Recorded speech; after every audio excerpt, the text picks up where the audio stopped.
গুৱাহাটী মহানগৰীত অব্যাহত আছে চিলনী চোৰৰ সন্ত্ৰাস। মহানগৰী নুনমাটি থানাৰ অন্তৰ্গত মঠঘৰীয়াত চিলনী চোৰে এগৰাকী মহিলাৰ ডিঙিৰ পৰা থপিয়াই নিলে সোণৰ চেইন। মহানগৰী মঠঘৰীয়াৰ শান্তি নগৰৰ বাসিন্দা কল্যাণী চৌধুৰীয়ে স্বামীৰ লগত স্কুটিৰে অসম জাতীয় বিদ্যালয়লৈ যায়। বিদ্যালয়ত সন্তানক নমাই থৈ নুনমাটি দিশৰ পৰা ঘৰ অভিমুখে আহি থকা অৱস্থাত মঠঘৰীয়াত কলা ৰঙৰ পালচাৰ বাইকত অহা ফুল হেলমেট পৰিহিত এজনে মহিলাগৰাকীৰ ডিঙিৰ পৰা সোণৰ চেইনডাল কাঢ়ি পলায়ন কৰে। ভীতিগ্ৰস্ত স্বামী স্ত্ৰীয়ে চিঞৰ বাখৰ কৰে যদিও কোনো লোক উপস্থিত নোহোৱাত দুই দুৰ্বৃত্তই পলায়ন কৰে।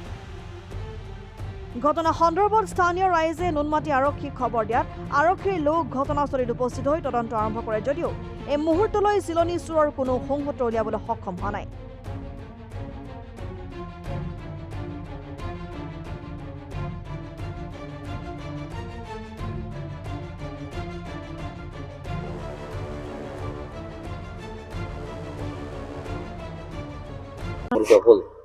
আমি দুইজন মিছেছ আৰু মই দুইটাই আহি আছিলোঁ।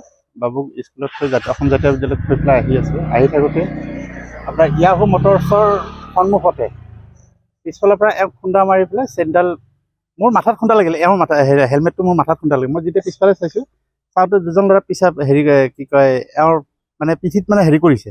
এওঁ ক'লে কি নিলে চাওঁ যে পিছফালৰ পৰা চেইনডাল টানে কাঢ়ি লৈ গুচি গৈছে। তাৰপিছত মই এনেকৈ চিঞৰিলোঁ আৰু যে নিলে বুলি চিঞৰিলোঁ বা চুৰ বুলি চিঞৰিলোঁ। ইহঁতে অলৰেডি বাইক কৰি পেলাই গুচিয়ে গৈছে। এইটোৱে ক'ব লগা আছে। হ'ব দে। CCTV ফুটেজটো চোৱাৰ পিছত তেওঁলোকে ফুটেজটো পাইছে। ফুটেজটো মানে টানাটো পোৱা নাই, বাইকখনৰ গোটেইখিনি পাইছে, সেইটো লৈ গৈছে আৰু গোটেইখিনি ডিটেইলছ ক'লোঁ ময়ো। কোৱাৰ পিছত গোটেইখিনি কৰিছে। মই এটাই কথা ক'ব খোজোঁ যে আমাৰ এইখিনি এলেকাত অকণমান তদাৰক কৰক বা চকু দিয়ক বা পেট্ৰলিঙৰ অকণমান কৰক, তীক্ষ্ণ কৰক। সেইটোৱে মোৰ আহ্বান তেওঁলোকলৈ। মোৰ ল'ৰাটো বাবুক মই স্কুলৰ পৰা থৈ আহিলোঁ। আহি পেলাই আমাৰ ৰাস্তাটো পাম আৰু আমাৰ মানে শান্তিনগৰ পথ, তাৰ পৰা হ'লেও 1 মিনিট আগত সময় আৰু 1 মিনিট আধা মিনিট আৰু আমাৰ তাত সোমাম মই ৰাস্তাত। তাতে পিছফালৰ পৰা ল'ৰা এজন মই এনেকৈ ডিঙিটোত মানে হাতেৰে খুটখুটাই দিলে।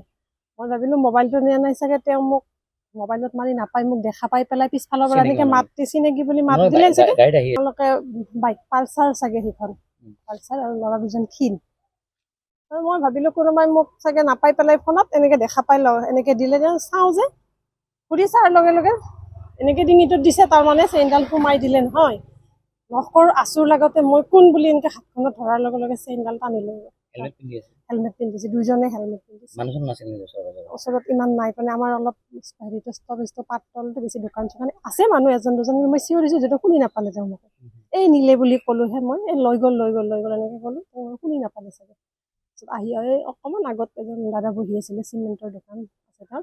তেওঁ সুধিলে বোলে আপোনালোকৰ ওচৰেদি যোৱা মানুহ বুলি মই মানে গম পালোঁ।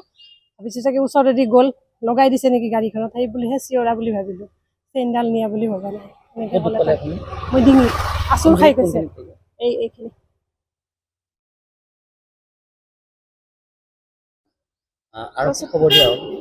দিলে এখেতে মোক জনালে গোটেইখিনি। মোৰ হাজবেণ্ড লগত আছিল নহয়, তেওঁক জনালে আকৌ মই ঘৰত আহিলোঁ। বাবু কি ক'ম এতিয়া, এই মুহূৰ্তত ৰাতিপুৱা আপোনালোকৰ ট্ৰেফিক থাকেই ন। এইখিনিতে মই যিখিনি আমাৰ ধৰি লওক টাৰ্ণিংটোত ট্ৰেফিক আছিলেই, এইটো টাৰ্ণিং হয় আমাৰ ট্ৰেফিক জাম, যে ট্ৰেফিক য'ত আছে তাতে ট্ৰেফিক থাকে, কিন্তু সেইখিনি সময়ত নাছিল, কোনো পুলিচ নাছিল, প্ৰশাসনৰ কোনো নাই। গতিকে এতিয়া মই তেওঁলোকক ক'ব বিচাৰোঁ অলপ দিব লাগে আৰু ছাৰ্ভিচটো দিব লাগে ভালদৰে। তেতিয়াহ'লে ভয় লাগিছে, কাৰণ সোণৰ কিমান দাম। আমি আৰু মই একেবাৰে মানে মোৰ ইনকাম একেবাৰে মই এনেকৈ চলি আছোঁ আৰু কিবাকৈ। তাৰপিছত মোৰ যেতিয়া চেইনডালে, সেইটো এটা মোৰ ভৱিষ্যতৰ সম্পদ হয় নহয়, সেইখিনিৰো মই ভৱিষ্যতৰ কাৰণে কিবা এটা সাঁচি ৰাখি কিবা এটা কৰিব পাৰিম, হয়নে? যিহেতু আৰু সোণখিনি আমাৰ তিৰোতামৰ কাৰণে বহুত কি হয়, হয়তো লাগিবই। এতিয়া গৈ থাকোঁতে পিছৰ পৰা এনেকৈ মই যদি ঠেলা গোটেই মাৰি দিলে হয়, মই পৰি গ'লোঁ। আৰু ৰানিং কিমান গাড়ী ৰানিঙত আছিলে, হয়নে? বহুত ভয় হৈছে।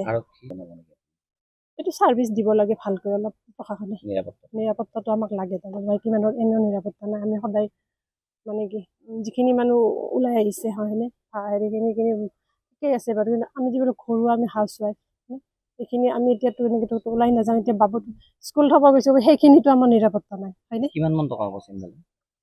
চেইনডালত মোৰ হ'ব 2 তলাৰ ওচৰা-ওচৰি আছে।